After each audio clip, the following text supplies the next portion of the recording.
I see there are still some people connecting. People are joining the chat. People are entering the room. So welcome, everyone.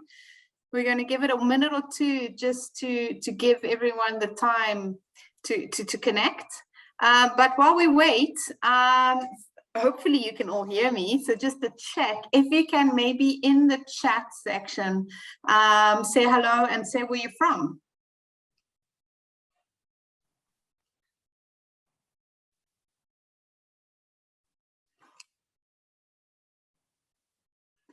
Okay, we've got someone from Aachen, Thailand, Albania. It's really all around the world. Egypt, Chile, Netherlands, Zambia, Belgium, Philippines, Hungary, Peru. Wow, the time differences must be crazy. Some people that are, it's already in the evening, some's in the morning. Ghana, Indonesia, Philippines, cool. So we've got a really, really nice mix of people around the world today. Very exciting. Second question while we wait for everyone to connect. Oh, Shanghai even, okay. If you can put on the chat a bit where, if you've already had experience with digital transformation, if you had to implement it in your company, or if you experience it within your company. So if you can also mention that. So I see Ethiopia, Sri Lanka, Morocco, very international group today. That's exciting.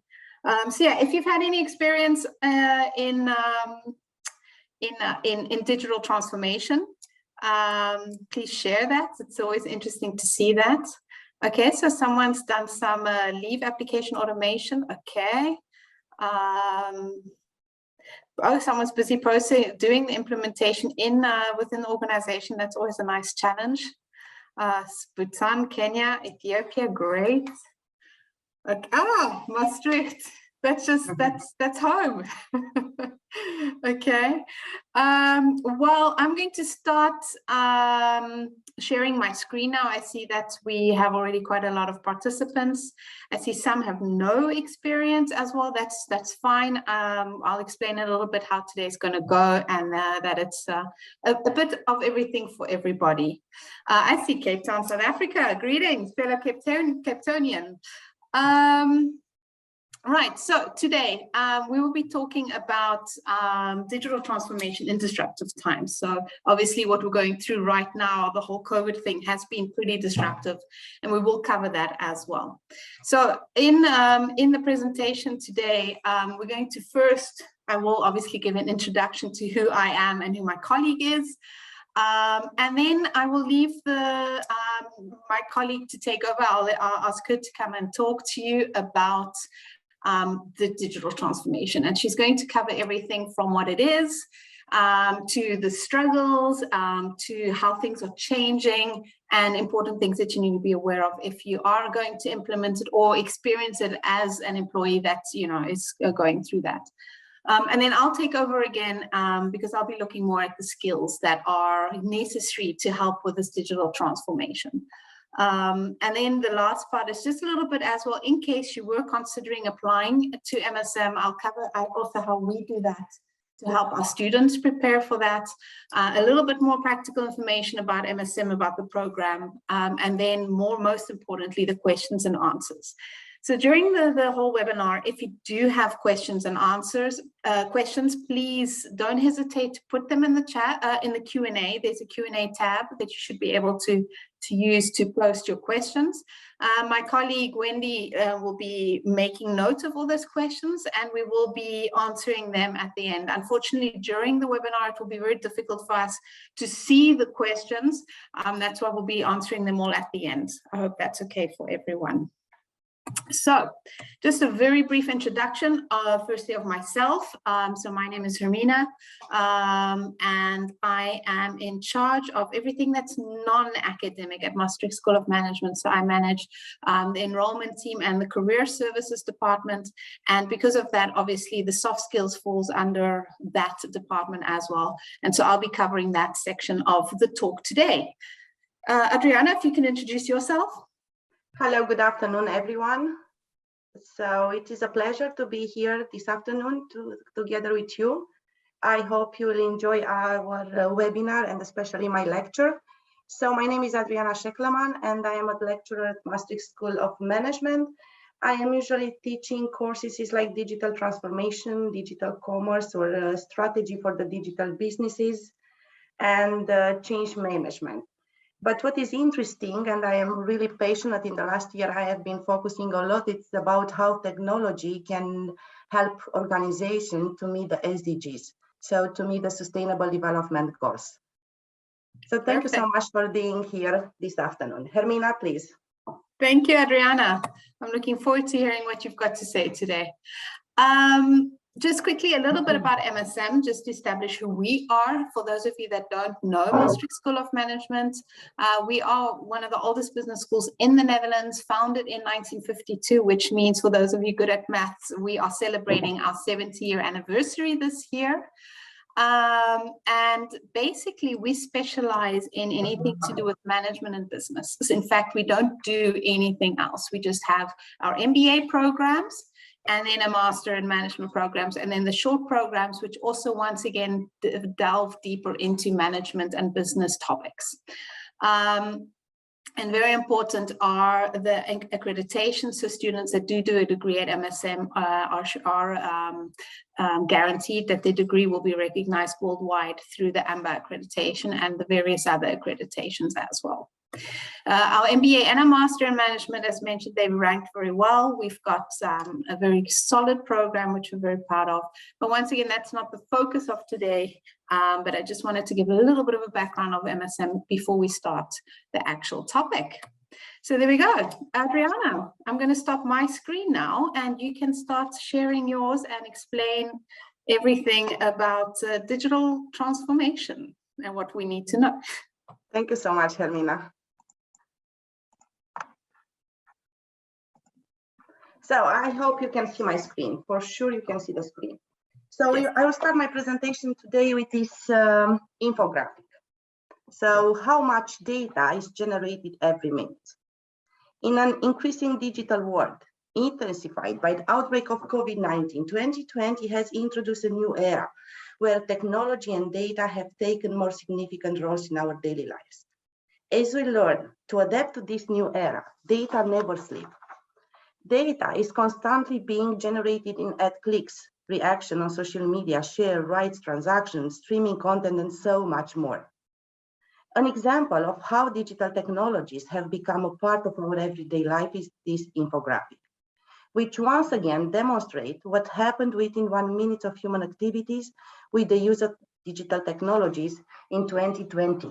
So let's have a short look. For example, Amazon, they are shipping more than 6,000 packages per minute.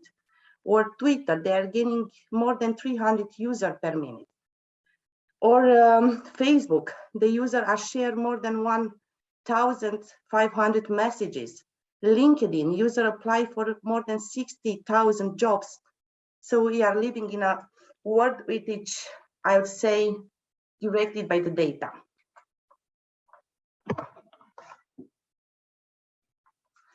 Before we start to talk about digital transformation, I would like to make a short introduction about what exactly means the digital transformation.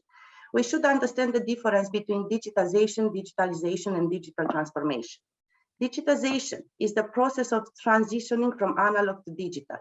Digitalization is the process of making digitized information work for the businesses. And digital transformation is the journey of applying the digitalization to transform businesses. But what is digital transformation? According to McKinsey, digital transformation is an effort to enable existing business models by integrating advanced technologies. Basically, it allows digital technologies to be integrated into already existing business model, changing the way companies operate and deliver products or services. Digital transformation requires awareness of changing environment, new technologies and their properties, and data-driven mindset. Digital technologies requires also acceleration capacity to conceive novel processes, to fast execution and experimentation, and to avoid ex-ante planning. And digital transformation requires harmonizing ability to integrate new digital products and processes in existing organizations. and also the ability to bring together physical and digital business units and reconcile difference. I really like this definition of David Rogers. Digital transformation is fundamentally not just about technology, but about strategy and new way of thinking. Digital technologies are transforming not just one aspect of business management, but virtually every aspect. They are rewriting the rules, and responding to these changes require more than piecemeal approach, but calls for a total integrated effort. And here we are talking about a holistic digital transformation process within the organization. Digital technologies change how we connect and create value with our customer. Today, the relationship is much more two-way: customer communication and customer dynamic participation. Customer has become a critical driver of business success. Digital transformation transforms how we need to think about competition. In the digital age, the boundaries between industry are blurring, and so is the distinction between partners and competitors. Every relationship between firms today is a constantly shifting mix of competition and cooperation. In the traditional business, data was very expensive to obtain. It was also difficult to store and to utilize. Just managing this data required that massive IT system to be bought and maintained. But today, data is being generated at an unprecedented rate, not just by companies, but by everyone. Moreover, cloud-based systems for storing data are increasingly cheap, relatively available, and easy to use. The biggest challenge today is turning this enormous amount of data we have into really very important and valuable information. But digital technologies are also transforming the way that businesses innovate. Traditionally, innovation was expensive and limited. Testing new ideas was difficult and costly. So businesses rely on their managers to guess what to build into a product before launching it in the market. But today, digital technologies enable continuous testing and experimentation, processes that were inconceivable in the past.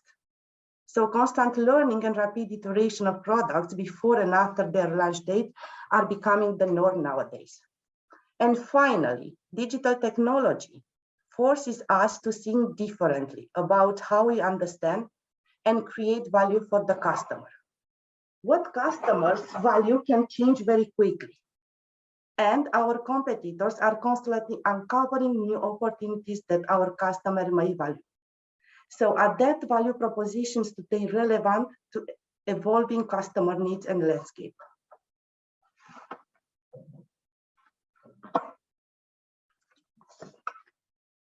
So prior to COVID-19 pandemic, digital transformation largely mainly focused on customer experience, but everything changed and accelerated. Now, digital transformation is the centerpiece of operational efficiency and innovation across the organization.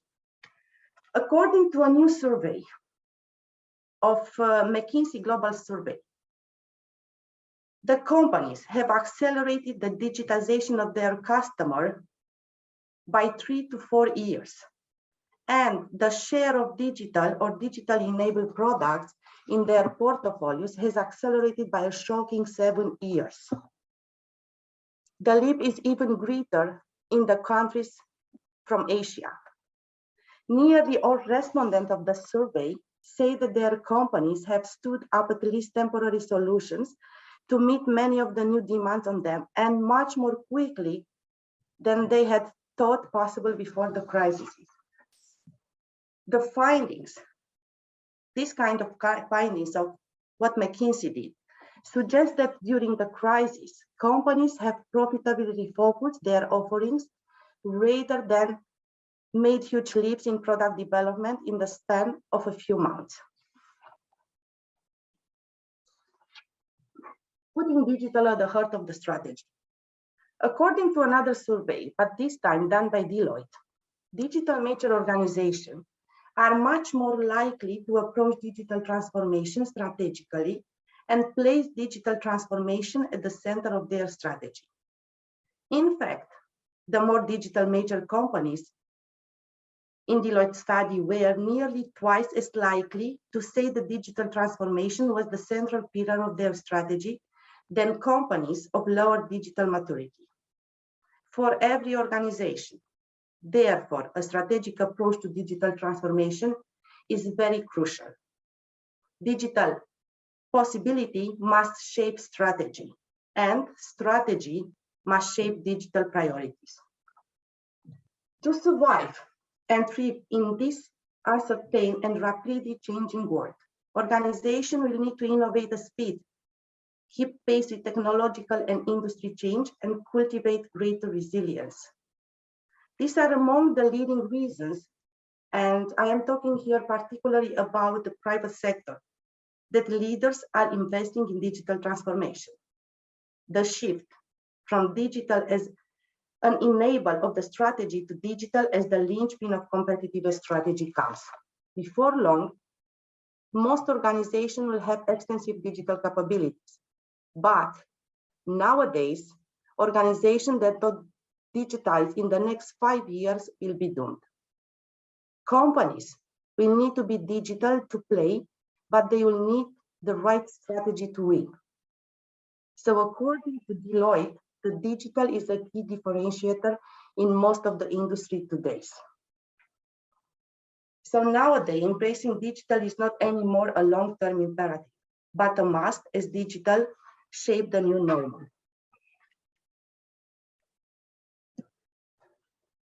But let's see what digital masters are. According to George Westerman, digital masters combine two separate but related dimensions: digital capabilities and leadership capabilities.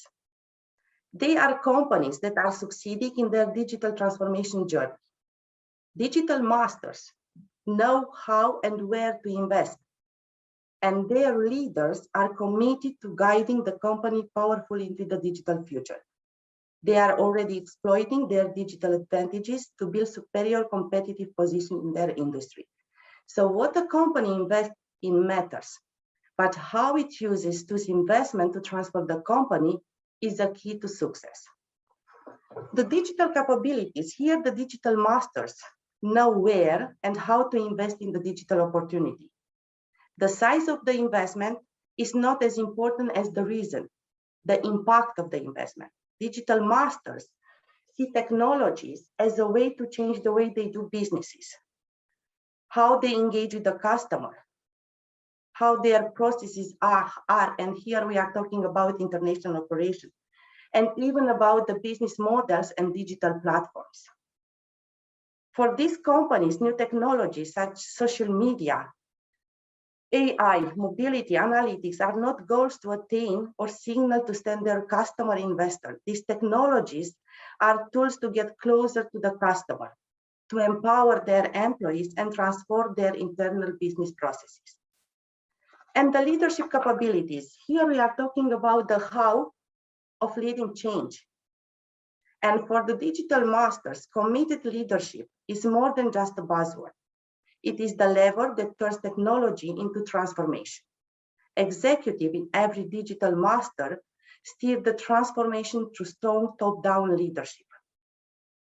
They should set the direction, build momentum, and ensure that the company follows through. Westerman and the others came up with the idea of a matrix, where they put two dimensions, the leadership capabilities and the digital capabilities. And they are putting together.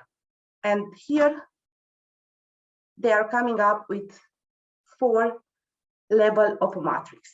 Each dimension in this matrix is different, and each is important for different reasons. The digital master excel at both dimensions. They have strong overarching digital vision, they excellent governance across silos, many digital initiatives generating business value in measurable way, and they have a strong digital culture. But some companies are strong on digital capabilities, but weak on leadership capabilities. And here we are talking about fashionistas. Many advanced digital features are in silos, no overreaching vision, underdeveloped coordination and digital culture may exist in silos. And some others are strong on leadership capabilities, but weak on the leadership capabilities, but weak on the digital capabilities. And here we are talking about conservatives. So they are overreaching digital vision, but may be underdeveloped. Few advanced digital features to traditional digital capabilities may be major. Strong digital governance across silos and active steps to be built to build digital skills and culture. Still others are weak on both dimensions, leadership capabilities and digital capabilities. So they have not yet begun the digital journey. And here we are talking about beginners. So the management is still skeptical of the business value of advanced digital technologies and may be carrying out some experiments, but they are still immature when it comes to the digital culture. Now we will talk a bit about each block of what Westermann called digital master, digital capabilities and leadership capabilities. Let's start with the digital capabilities. So the building blocks of the digital capabilities, the what of technologies in Westermann visions are business model, customer experience, operations, employee experience, and digital platform. Let's go now and talk about the first one, transforming the customer experience. The first factor here, it is the experience design. While compelling experience are easy to recognize, they are hard to design and deliver. And that's because this work requires equal measure and empathic creativity, but also on technological skills. The former requires tools such as journey mapping, a day in the life ethnography studies or customer persona, but also practice such as design thinking. These tools and practices provide an intimate understanding of human behaviors and the ability to surface customer insight through careful observation, skilled listening, and constant experimentation. The latter one, the technological step, is powered by the ability to digitally re-engineering customer experience by integrating front office technologies and processes with back office operational infrastructure. And here we have, for example, Sephora.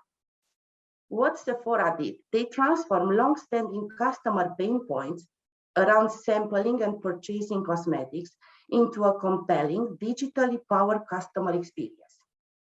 They started to use artificial intelligence to match a customer's skin tones to the most appropriate product and virtual reality to sample the product. The company created a convenient at-home shopping experience that rivals the personalization of an in-store experience. Sephora approach embedded in an app attract more than 8.5 million users visit between 2016 and 2018. But also it has helped the company as the pandemic disrupted the in-store experience. The second factor, it is customer intelligence. Here, integrating customer data across silos and understanding customer behavior have become table stakes in customer experience. Now, we are having machine learning. And as machine learning has begun to deliver on its initial promise, real-time customer intelligence is enabling highly personalized interaction and making it possible to deliver accurately focused proactive customer service, such as next best offers. And here we are talking, we have the example of a Stitch Fix. Stitch Fix is an online styling service that curates personalized collection of clothes, shoes, and accessories for each of its subscribers. The curation is based initially on an extensive customer style survey and then improved and personalized through data such as returns, preferences, and the style shuffle feature that invites subscribers to rate clothing image each day. Some 120 data scientists support the stylist at Stitch Fix. And the company growth 1.6 billion in annual sales and 37 million net income since its founding in 2000 11. The third and the last element, it is emotional engagement. Emotional connection with customer are as essential as technology in creating compelling customer experience. This is why companies are using digital technology to solicit and enable customer participation across their value chain. And here we have the example of JipGov. JipGov is an UK virtual mobile operator owned by Telefonica. And they have a business model that is powered by its member, by its customer community. With a staff of fewer than 250 people, the company has no call center, no customer service department. Essentially, customer service has been outsourced to its more than 3 million members, and this works.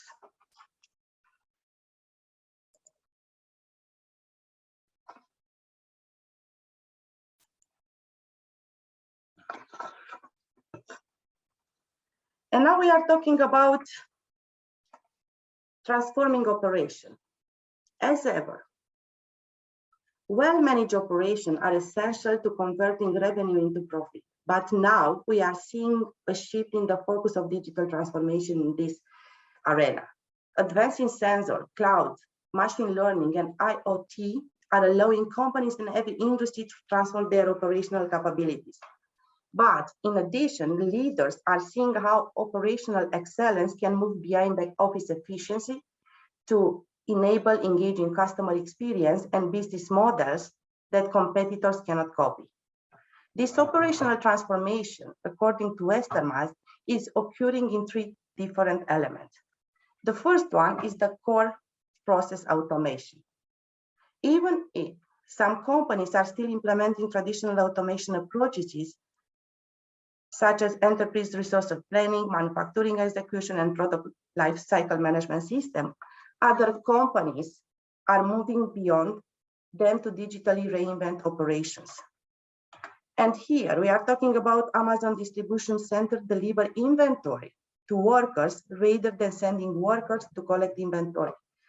And we have also, for example, Rio Tinto, which is an Australian mining company, and they are using autonomous trucks, trains, and drilling machinery so that it can shift workers to less dangerous tasks, leading to higher productivity and better safety. In rethinking core processes, automation, advanced technology are useful, but they are not prerequisites. The second element, according to Westerman, it is connecting and dynamic operations. And here, thanks to the growing availability of chip sensor, cloud infrastructure, and machine learning concepts such as Industry 4.0, digital trees and digital twins have become a reality. Digital trees connecting machine models and process provide a single source of truth to manage, optimize, and enhance performance for requirements definition through maintenance. Here we are talking about Schindler, for example. But we have also an example of the companies, construction companies, which they are linking drone-based observation through blueprints to identify and correct problems before they require expensive rework. But the ramification reach far beyond the manufacturing process. And the German company Schindler, a maker of elevators, escalators, and other transport systems, used to manage each of its products separately, making it difficult to understand and manage overall traffic flows in real time. But by connecting its products and adding analytics, the company is able to optimize transportation across an entire office building or campus, anticipating when people will be moving from one location to another, changing operating speeds and route accordingly, and responding the mechanical issue before they become outages. And the third element, when we are talking about transforming internal operations, is data-driven decision-making. In the recent years, the basis for operational decision has increasingly shifted from backward-looking reports to real-time data. Now, connected devices, new machine learning algorithms, smarter experimentation, and plentiful data enable more informed decisions. This capacity is spreading to strategic and marketing decisions too. Digital masters are taking advantages of this by integrating operational and strategic decision-making in new and powerful ways. And here we have the example of Flex. Flex is a global provider of manufacturing and supply chain services, and they created Flex Plus to deliver analytical-based management capabilities. What Plus does? Plus tracks and optimize inventory usage and supply chain status across more than 1,000 of Flex Enterprises customers, with each customer able to see its own supply chain information via the apps. When a disruption happens or a risk emerges in one part of the world, Flex can adjust its supply chain process in response. Tools also provide Flex with a deep data-based insight into broader geographic, industry, and supply chain trends so that it can better choose, manage, and negotiate with its sourcing partners. The next factor, it is transforming employees' experience. This is according to Westerman, it is a new factor, and it emerged after COVID. So when we are talking about employees, the organization have learned anything during the past decade of digital transformation is that employees can be either the greatest inhibitors or the greatest enablers of transformation success. Accordingly, the companies have begun to focus on the employee experience as intently as they do on the customer experience. And here we are talking about three elements. The first one, it is augmentation. Worries that robots will replace humans have given way to a more nuanced and productive discussion. Now companies are considering how robotics and other digital technologies can augment employee productivity and performance, enabling people to work faster, smarter, and more safely. And here we have the example of Huntington Industry in Newport News, Virginia. And here the workings, they are using augmented reality, which help them to build giant complex vessels such as aircraft carriers and submarines. They can see where to route wires or pipes or what is behind the wall before they start drilling into it. And this system and another improve team performance and worker satisfaction by reducing trips to get blueprints and paperwork, managing handoffs across shifts, and showing workers how their work fits within a project as a whole. The next element, it is feature reading. And the dynamism of today's competitive environment highlights the urgency of providing employees with the skills they need to keep up with the pace of change. In the past few years, this has given rise to new models of managing learning and development within the organization, led by a new kind of chief learning officer. The transformer chief learning officer will shape corporate capabilities and culture by revamping learning goals to help employees develop the mindset and capabilities needed to perform well and adapt smoothly to the future. But also it is about the learning methods to create learning experiences that are more atomized, digitized, and personalized, and learning departments to make them leaner, more agile, and more strategic.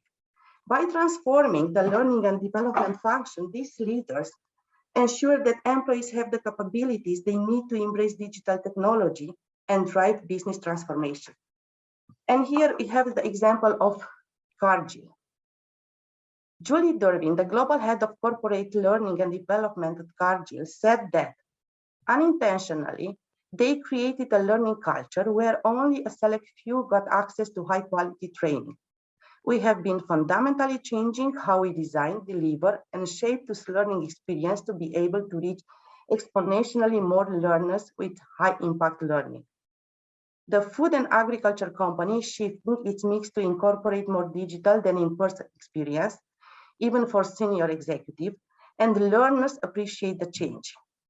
It is also introducing new learning opportunities, such as application challenges, where workers receive a short lesson, apply it immediately, and then receive immediate feedback from the peers. And the third and last one is flex forcing. To respond to fast-paced digital opportunities, this company also need to build agility into their talent sourcing system. In the past decade, outsourcing provided a partial answer to the challenge, but with mixed results. Ecosystem of partners also have been used to provide talent on demand, but managing such ecosystem requires heavy investment in resources and attention. Now we see some companies seeking talent agility in new ways. As automation and AI applications take over tasks once performed by humans, some companies are multi-skilling employees to make the organization more agile. And here, for example, we are talking about oil and gas companies, which have broadened the occupational scope of their geoscientists, using intensive multi-skilling training in topics like geology, geophysics, reservoir engineering, and geochemistry to develop a cadre of agile specialists. Other companies, for example, are using contingent workers, which may represent as much as 40% of the US workforce, to supplement their talent on a variable cost basis. Some of them, including, for example, UPS, are building their own pools of gig workers by encouraging ex-employees and retirees to boomerang back on a contingent basis to fill important skill gap. The next one, it is about transforming the business model. In the past, decision making was based on traditional business models and their understanding of technology, not engaging and encompassing a digital perspective. But today, more executives realize the progress of digital and how it can yield innovation with their business model. Westerman saw here 3 elements that can support the business model transformation. The first one, it is the digital enhancement. And business model transformation doesn't always require disrupting a company or an industry. Companies are finding ways to digitally enhance their existing business models without requiring major changes to the businesses. And here we are talking, for example, retailers. Almost 80% of traditional retailers in the UK are now meshing digital and physical channels through click and collect services. Others are turning product sales into service offerings. And for example, we have Hilti, a construction tools and product provider, which create a tools on demand program for its construction clients. Rather than selling the tools, it makes a variety of tools available through a subscription service that includes repair and customized services. The second element, it is information-based service extension. More and more companies are expanding their product-based business models with information-based service, combining sensor, communication network, apps, analytics to create more value for the customer. This requires advanced analytic capabilities, end-to-end service design, and tight integration with customer device and business processes. And here we have the example of Michelin. So the global tire market Michelin connected its product using embedded sensors that collect and transmit valuable data on usage, distance, and maintenance needs. Its fleet solution business now provides its customer with comprehensive and convenient tire management service that deliver better cost control, fewer breakdowns, and less administrative work. Essentially, the company has moved to an outcome-based business model, selling problem-free kilometers instead of tires. These as a service offering are appearing in every industry and are particularly compelling for large, extensive items such as power turbine and aircraft engine. And the last one, it is the multi-site platform. Multi-site platform, and here we talk about Airbnb, Uber. They have disrupted a range of industry, including, as I said already, the taxi, hospitality, and even retail when we are thinking to Amazon. But some other companies, they came up with another idea. In order to compete with giants like Amazon or Uber or Airbnb. In 2018, for instance, the German steel and metal distributor Klöckner launched XOM, a property online platform to distribute its product. But the company invited its competitor to join the platform. This positioned the organization platform as an independent digital marketplace for anyone buying or selling steel, metal, or other industrial products. To ensure fair and transparent access to competitor, XOM is run independently of the core business of the organization.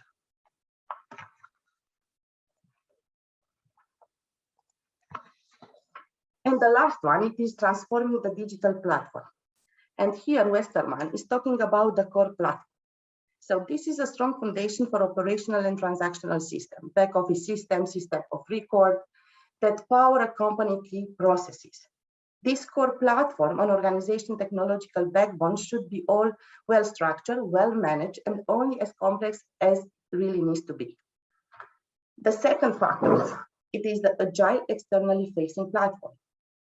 Powers the website, apps, and other processes that connect the customer and ecosystem partners. This platform is more than a pretty front end. It needs to work with the core platform to perform key transactions such as payment and serve as an attractive and agile platform for conducting customer-facing experiments and delivering personalized experience. And the last point here, it is about data platform. This kind of platform provides the ability to perform intense analytics as well as build and test algorithms without disrupting the company operational system. And here I am giving you the example of campus.msm.nl, our platform. So this platform is in the same time our main core platform as a back office system, but also it is linked to our website, apps, and all other communication or social media what we have. But also we are using the platform to do the analytics. The platform is providing us a lot of database or a lot of data. So you can check our platform campus.msm.nl. The second part, it is the leadership capabilities. And Westermann is saying that creating a shared transformative vision of the digital future is the key of a successful digital transformation. And then you need to have the employee, you need to engage the employee at a scale to make the vision a reality. And here the leaders engage the people. The employee should be part of the transformation. The technology leadership. Here we talk about breaking down the silos and link IT and business community to build digital skills and transform technological platform. And then we have the governance. And here we should establish strong digital governance to steer the course. So any digital transformation doesn't work only on technology. You need to have the leadership and you need to have the leadership capabilities. But 70% of digital transformation fails. All too most companies and executive knows how crucial it is to evolve with technology and create digital processes and solutions. Putting into action is a different story. But some researchers said that the missing ingredient of most digital transformation initiative is a sustained and successful focus on improving employees and leaders' digital dexterity. So the ambition and ability to use technology for better business outcome. What is digital dexterity? The beliefs, mindset, and behaviors that accelerate digital business transformation. And here we are talking about ambition to work digitally, ambition to build digital businesses, or ability to work digitally to adapt to the initiative, to work iteratively to improve outcomes, and also ability to build digital businesses. So these are part of the digital dexterity. So this is the ability to improve the work efficiency and business process with trending and cutting edge technologies. No one has the technology skills if it is to work, for example, in retail or education. But you can do that very easy as a company, as an organization, and you can help to create that tech-friendly, modern workforce that can bring about a successful digital transformation in organization.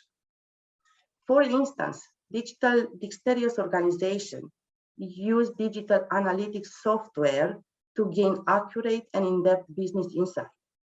But this in turn can help them assess their sales, growth rate, customer behavior, and even how effective their customer strategy is.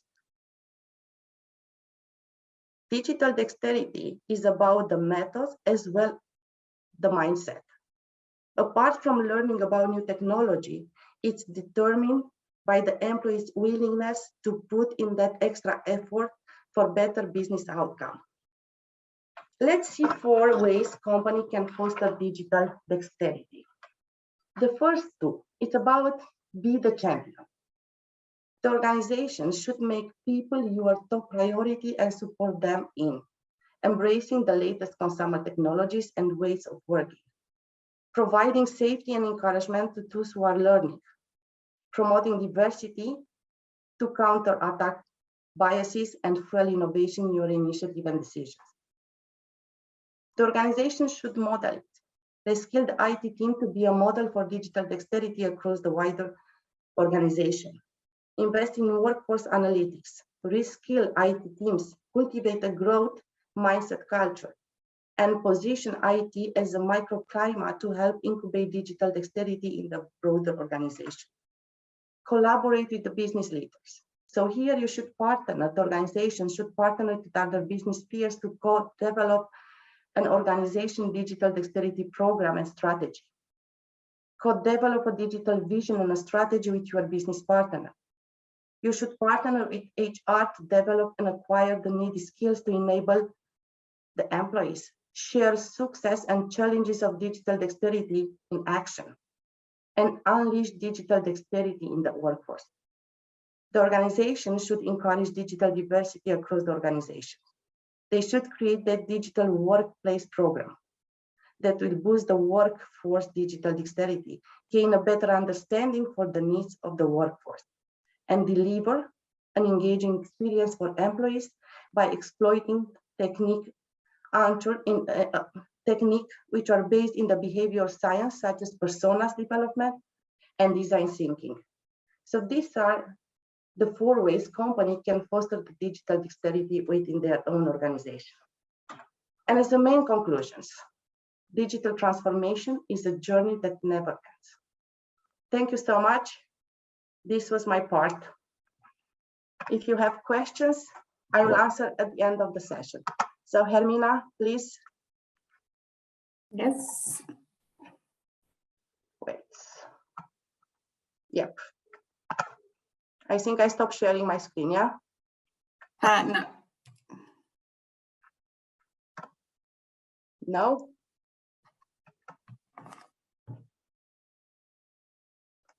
Now. There we go. Thank you very much, Adriana. So I'm going to take over from there because you mentioned very clearly in your part that you've got the digital capabilities and then you've got the digital leadership. And part of leadership is a very important part of leadership is the skills, the soft skills part of things. And we've noticed a trend in that, that soft skills are becoming increasingly important for companies when they are looking to hire students or employees in any case. And in fact, more and more companies are finding it harder to find people with the right set of soft skills, taking into consideration the fact that this future has been accelerated so much. So these skills have become quite important. And so when we talk about soft skills, we're talking about things that aren't easily tangible, like those technical hard skills, the digital capabilities we were talking about. We're talking about creativity. We're talking about that adaptability you've mentioned in your lecture. We're talking about the collaboration with one another, with employees, with other businesses, and that communication to be able to do so intelligently gently, the creativity to find new ways to tackle the digital transformation and to stay interesting in this very challenging world. And so that's what I wanted to talk a little bit about today from my side. So the first thing I just wanted to mention is we actually did do a study at MSM as well, where we to be able to make sure that our programs are relevant. And we actually contacted 250 companies or people working at about 150 different companies here to find out what their impression was of the market needs, of the skills, what was difficult for them. And what was interesting is that the top three skills, so the ability to solve complex problems, the creative thinking, and the understanding of digital impact on business, is exactly what Adriana was mentioning also in her lecture, especially this understanding of digital impact on business, since it is going to have, and it's already had, such a big part of the changes that companies are going through at the moment and will be going through in the next few years. These skills are extremely important. Now, ironically, as well, when we looked at that, we looked at what was expected in the future, and what was quite scary is that children starting primary school now, and my son has just started his first year of primary school, by the time he graduates from high school, jobs that he will be looking at don't exist yet. So for me, that was just a moment of being like mind blown. And also, even in the next 3-4 years, it's expected that many of the jobs will be done by machines. And I know Adriana mentioned that as well. And so there were some trends that are starting to be showing for the future jobs. First one is that there will be an increase in technical jobs. So people with an engineering type of background, IT industry, those those type of jobs are going to be booming. But there's also going to be more and more focus on the human-centric jobs, the ones that cannot be replaced by robots. And this is more short term, because I have no idea what will be in the long term. When I'm talking 100 years from now, I don't know what that's going to be like. But for the short term, for the next few years, in any case, jobs like sales and marketing, education and training, Adriana mentioned this chief learning officer, those are all signs where things that robots won't be able to do, where businesses are investing more time and money. And already mentioned by Adriana as well is this need for upskilling. Companies have realized that in the next 2-3 years as well, initially in 2018, they actually expected by 2023, and that's already with COVID, it's even been estimated to be even faster than that. Most people will need reskilling or upskilling in their job because of the changes in digital skills.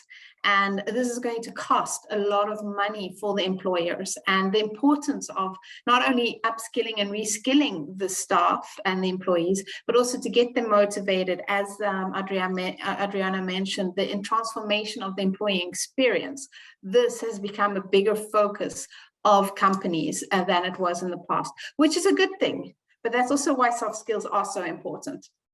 So when the research that has been done regarding the skills that will be most important for those type of jobs we've mentioned, so for the sales, for the learning, the teaching, the training, the education, and even in engineering and IT, those domains, skills that's going to be important cross-function, cross-departmental, cross-industry for the future is that creativity and complex problem solving. So already what we noticed in our study when we did it in 2018, this has also been shown still being relevant in according to the World Economic Forum, according to all the analysis that companies are doing, such as McKinsey and Ernst & Young and PricewaterhouseCoopers. They're all doing these research, and these are the skills that they are finding are absolutely important for the future. So this resilience as well, because of this constant changes, will be crucial to surviving this transformation that we're talking about. And so these are the skills to be aware of and to work on in the coming few years. Now, as Adriana mentioned, when you are looking at digital transformation, you're looking at two things. You're looking at the digital capabilities and the digital leadership. Now, I've mentioned a few soft skills that will be important for the future in general, but these few skills are specifically very important to the digital leaders, the ones that are going to be leading this change. And so in this, this role of the leader that will be motivating the staff, managing this change management process within the company, there's a lot of additional soft skills that will be expected. And we've refined some of those words. We find the words like the agility. We find the words of the cultural sensitivity and dexterity. We find the adaptivity that we heard in the general skills as well, and the agility. So there's a lot of skills that already in general will be important for everyone, but as leaders, this is going to be extremely important to put forward. And connected to this, we find that collaboration again, because statistics and studies have really shown that for a successful change management process, you will need this collaboration from the top and from the employees, from the staff. And so that's these are some of the things that's going to be absolutely vital for a successful transformation, because you can put in all the money you want in the world and have the most amazing digital capabilities, have the best product, have the best online service, have the best customer experience, all the things listed. But if you don't have this employee engagement that Adriana was referring to, this new element that Westerman's actually added to his original model, focusing therefore on this digital leader to be able to think about all of this, the needs of the employees and how they can get them to participate and get them to be champions of this change, the process won't be successful. So it's absolutely very important to remember this side of the transformation as well. So very briefly, because we only have 3 minutes left, and so if you are more interested in this, we will be doing other webinars on this in the future.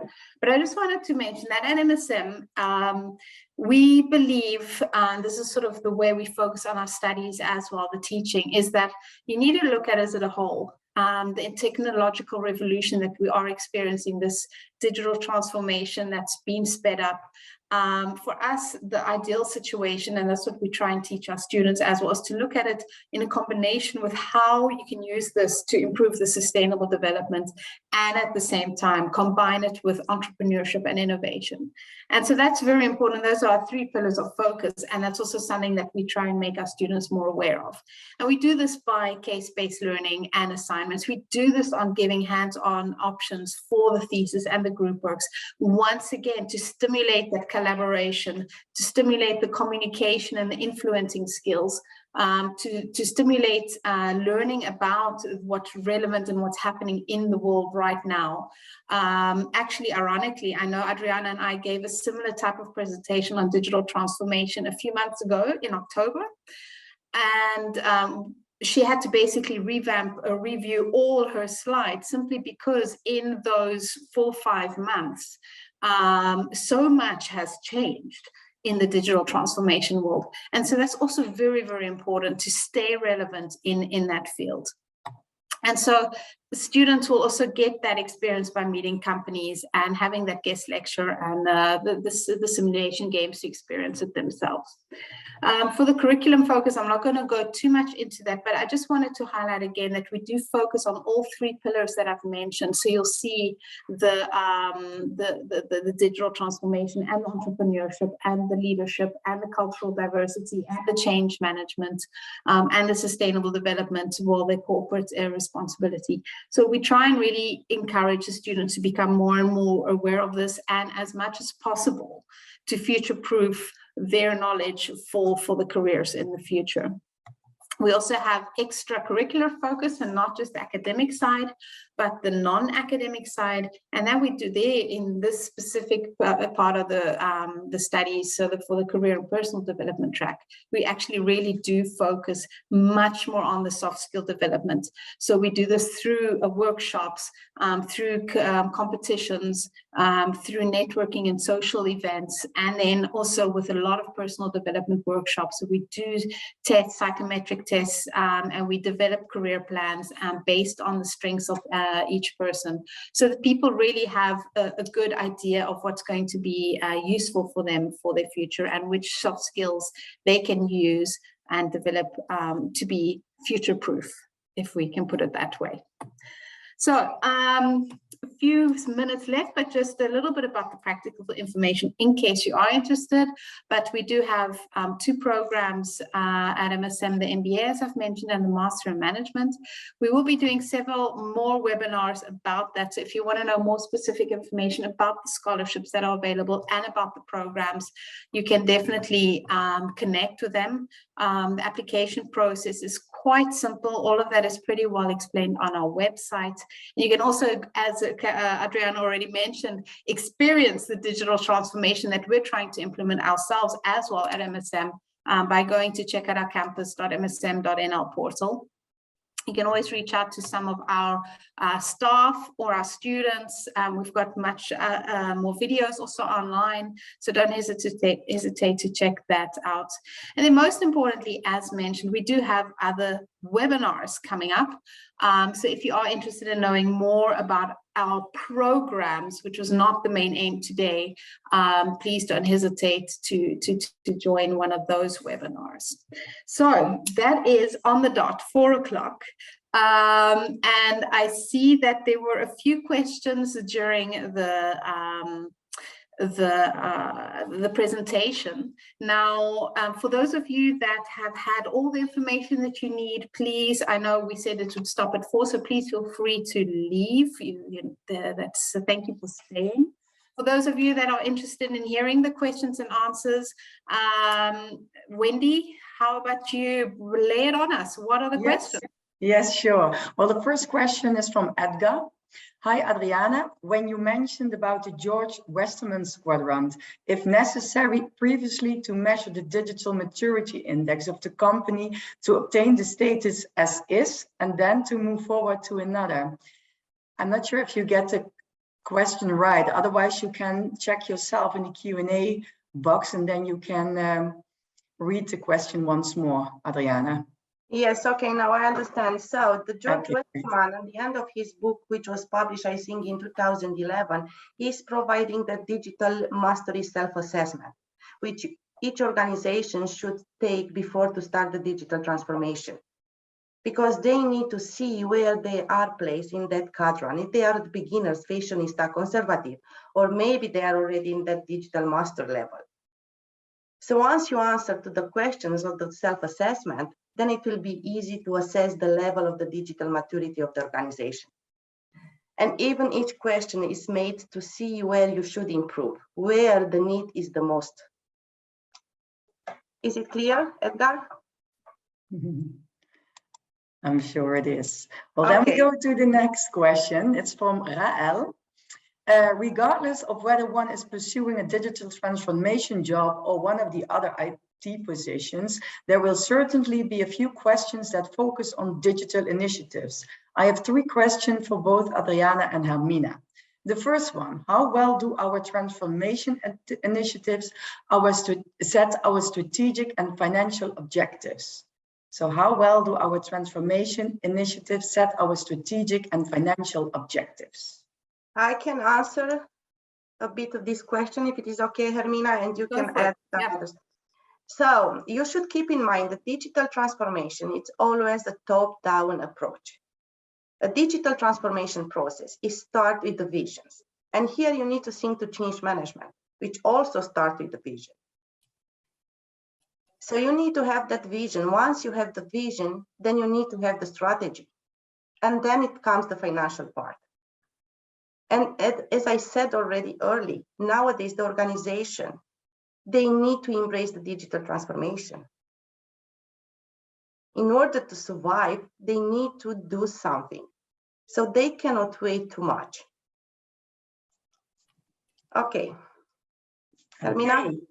Yeah, so just to add and to make sure I've understood as well correctly, Adriana, basically the digital transformation vision of the company will actually set the strategic and financial objectives, because that should be a top-down thing. And if the company doesn't put absolute priority on it, it's not going to work well. Okay. Then we go to the next question. What experience and expertise do you offer that can benefit our digital transformation initiatives? So I will start, Hermina, also, because for sure you have something to add to this question. So first of all, we have a lot of case studies during our courses, and not only for digital transformation, for all our courses. And what is most important, we have guest lecture. We are inviting professionals to join our class, and they will share their experience with you and what happened with their organization when it comes to digital transformation. So you will have a lot of activities related to digital transformation. We have also, in my course, I am doing a design thinking workshop. So you will see and you will learn what persona means and how to design a persona and how you can use design thinking to solve problems or to come with idea when it comes to improve customer experience. Thank you. Okay, another question from Rael. How do you see technology evolving over the next 10 years? Technology is evolving every day. I think every day it comes up something. You need to keep up with what is happening on the market. You need to be there and you need to understand the technology. And in order to be successful, I would say any organization should not think first to technology, should first think where they want to be in the next 10 years, because technology is there and will be there. And the development and technology will be huge in the next 10 years. But any organization should have that vision, should embrace that vision and to see where they want to be. So I would not look first to technology. Thank you. Okay, then we have a question from Vimbai. What would be a good way to get employees to adapt the digitalization going on within so many companies? People seem to be becoming overwhelmed with the pace of change. I think it's not about adopting the digitalizations, because once you have that vision, and when I am talking about why it's important, the leadership capabilities. So each organization should have that leader. So the employees should be part of this transformation. So they should not be asked to do something. They should be there. They should be part of each step of what it means digital transformation.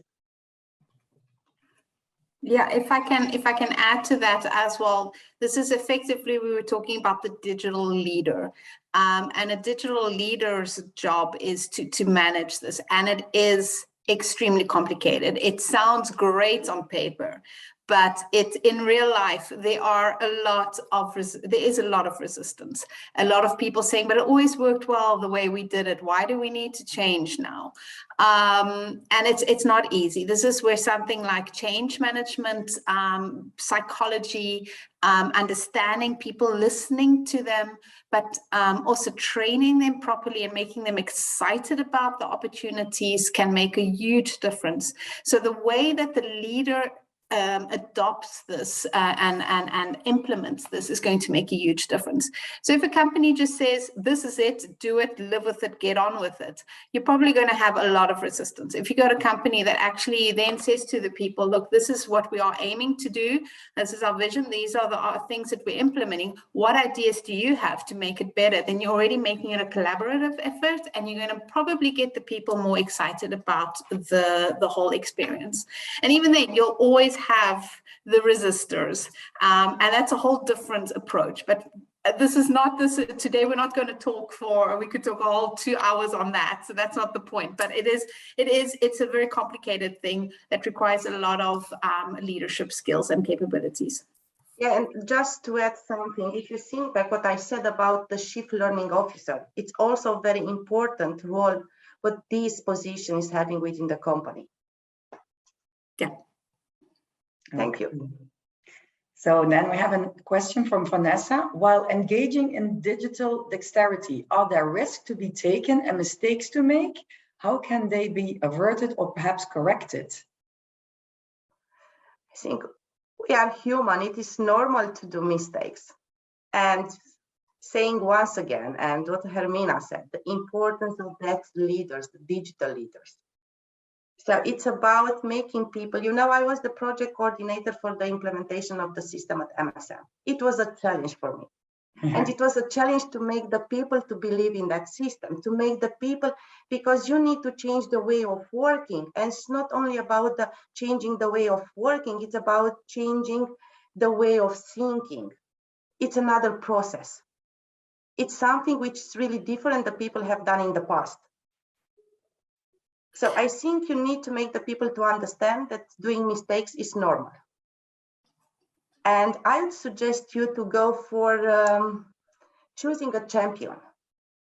And there are some more tips, you know, you can do, but at least now it comes to change management, because digital transformation at the end, it is about change management and how you approach the change within the organization. Hermina? Yeah, I just wanted to add in there, I think what a lot of companies underestimate is the amount of time digital transformation takes, because we're talking about people. And some of those people, as Adriana mentioned, some people are going to be immediately on board. Those are your champions. Those people you need to nurture and sort of deputize them to get them to also get other people excited about it. But in the end, I think one of the biggest problems companies often make is they put a very strict timeline on how quickly everything needs to be implemented. And sometimes those things just need a bit more time. So that is something I would recommend is, you know, giving the people that need a bit more time to get on board the time to get on board, but also not forever, because obviously they'll never get on board. So it's about that fine line of management as well. Okay, we have 4 more questions to go. Looks exciting to know about digital transformation for learning, but the problem is that poor country and small organizations / startups may not afford for digitalization. What would be your recommendation? I don't think there is a clear recommendation for that, but I am so curious to see how that kind of organization figure out a way to do the business not as usually during the pandemic. Because the pandemic forced many organizations to find new ways of working, remote working. You didn't have time to train the people. You just did it, you know, on the way.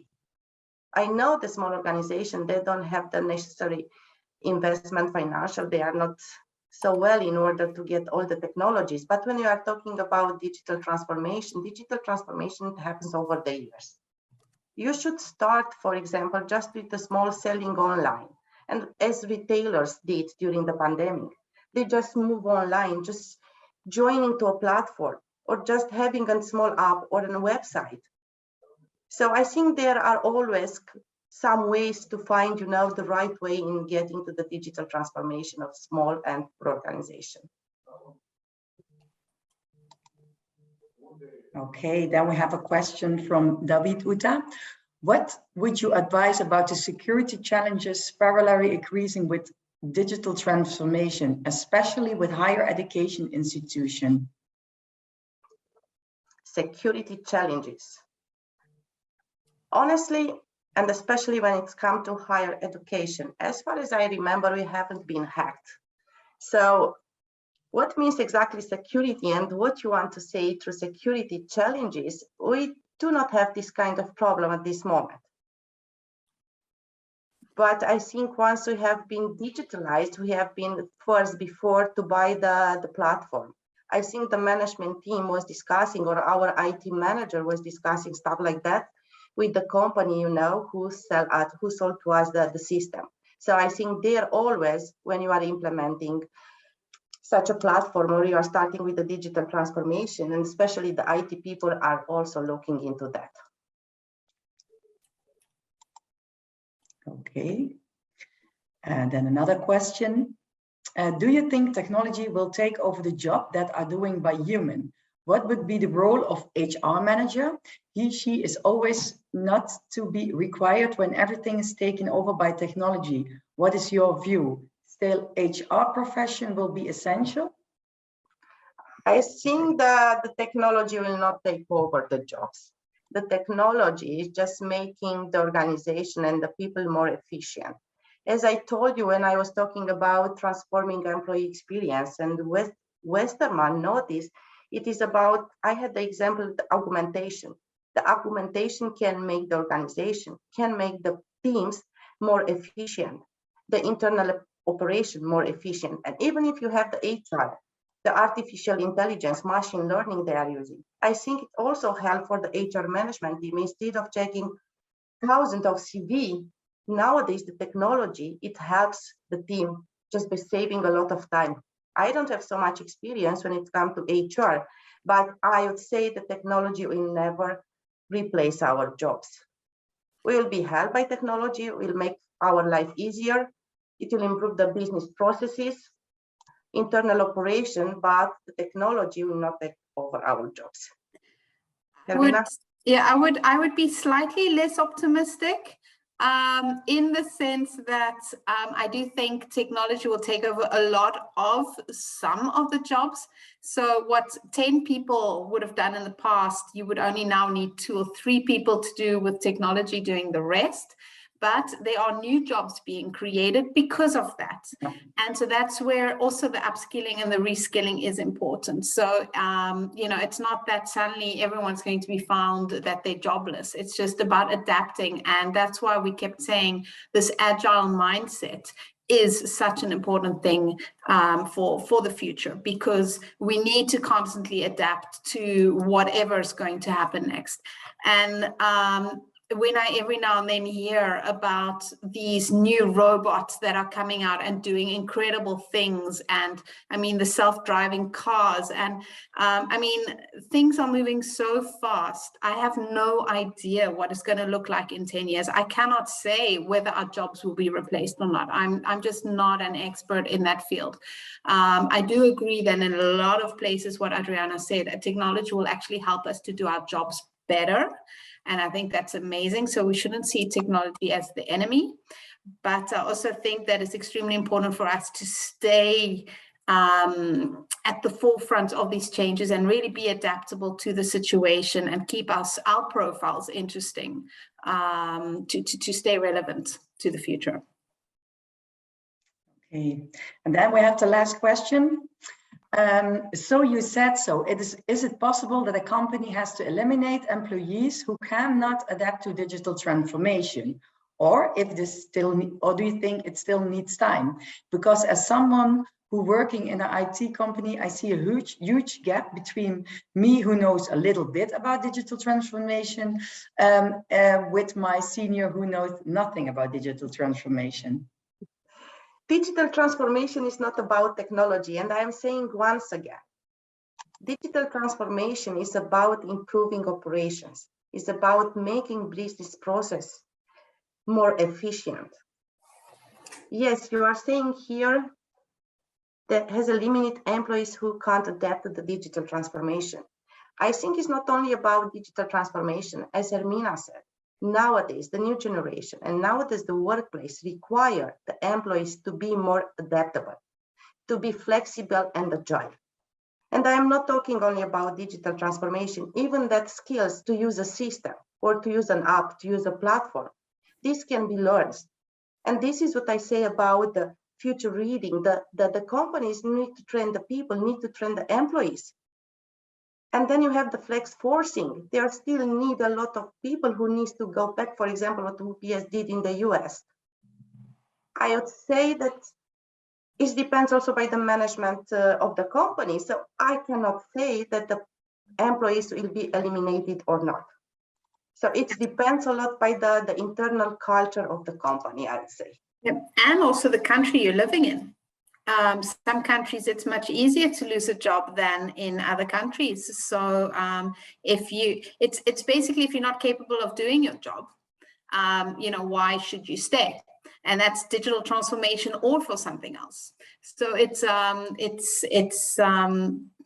really depends. That's an answer that depends on your situation, the company and the country, and the local politics as well. Okay. Well, in the meantime, we have another question.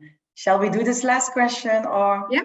Yeah? Okay, from Rael. If businesses really need to transform digitally, why do you think so many organizations are struggling to get going with business change? I would say, first of all, the businesses do not really need to transform. The digital transformation, the pressure of the customer experience, the pressure of the technology and what is happening on the market, the pressure of the competitors make the company, the organization, to digitally transform. Because in order to provide that customer experience was looking nowadays, you as an old-fashioned business, you cannot compete with your competitors. And if you look now at the hotel industry, they should compete with Airbnb, which is an asymmetric competitors for them. So they need to reinvent themselves. So this made the hotel industry to think to transform to digitally transform in order to compete to such an asymmetric competitors as a platform, multi-site platform as Airbnb. And there are so many examples in the market. From just a practical perspective, also just to answer Al from that side, they are obviously, if your leaders, if your management are resistant to this, if they don't see the importance, and it could be for various reasons, it could be because they just financially don't have the money to invest in a platform, or it's maybe a more of a traditional older family business that don't see the value of modernizing. There's a lot of reasons why companies can't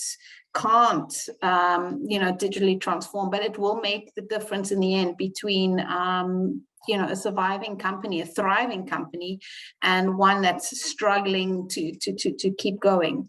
But also in some places you won't need it. In a small city where it's still a local shop where people come in and visit, I mean, there's a place for everything. So when I don't want to say as well that digital transformation is going to kill all companies that aren't taking part in that. So it depends. And then I think one of the biggest reasons for people struggling is because of the leadership that aren't engaging with the staff correctly.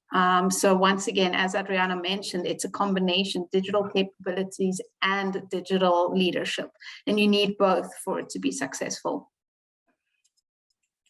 Okay. Well, Hermina, Adriana, thank you very much for this inspirational. We have a last question there. Oh, really?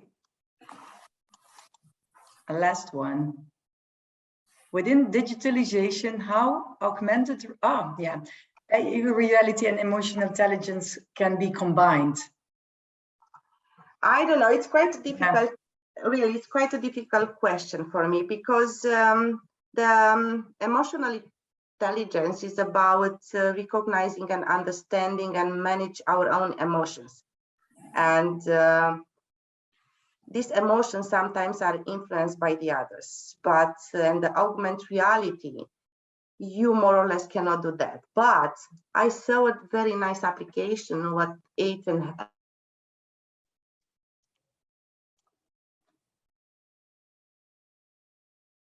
Oh, I think Adriana has.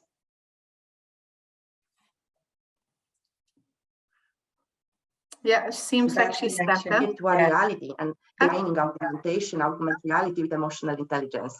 But I think you can use augmented reality in order to create.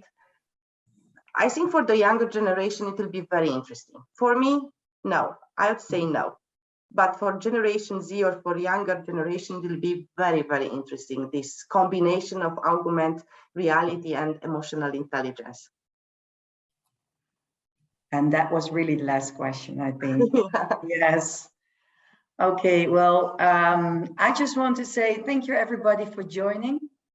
It was great to have you again, and we hope to welcome you again in one of our future online masterclasses. I'm sure the next one will take place in March or April, so please keep an eye on our website.